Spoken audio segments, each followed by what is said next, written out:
Hi guys, Sandy Ingram here. Welcome. In this video, we will talk about currency revalues in the past that have delivered massive revalue profits. This is a time when things may seem bleak. I assure you, there are powers at work against and for Iraq's success. In times like this, we must provide energy to and for the possibilities. Iraq has something to prove despite Iran's interferences.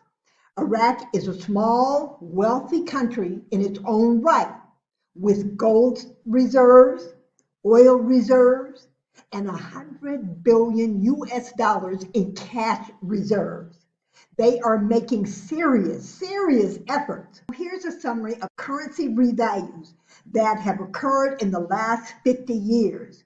A couple of these upsets have delivered massive profits to investors. Let's take a look and a listen.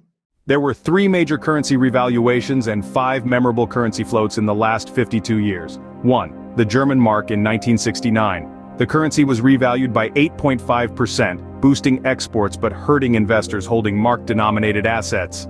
2. The Swiss franc in 1971 was revalued by 47%, significantly impacting investors and leading to capital controls.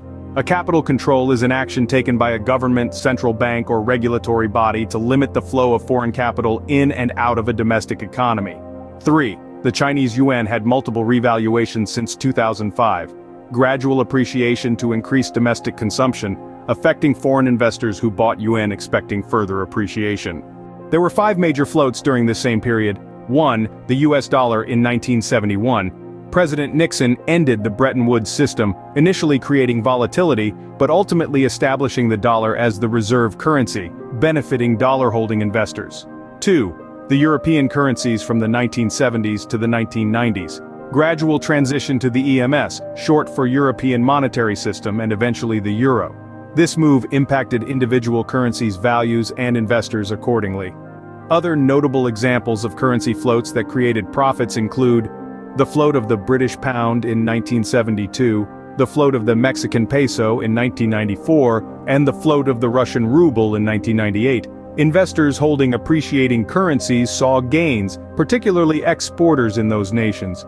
Revaluation of a currency, or the decision to float a country's currency, is not new. When this video was published, 1 Iraqi dinar was worth under 1 US cent. It is safe to say that an appreciation of 10 cents, or even $1 to 1 Iraqi dinar, is not out of the question.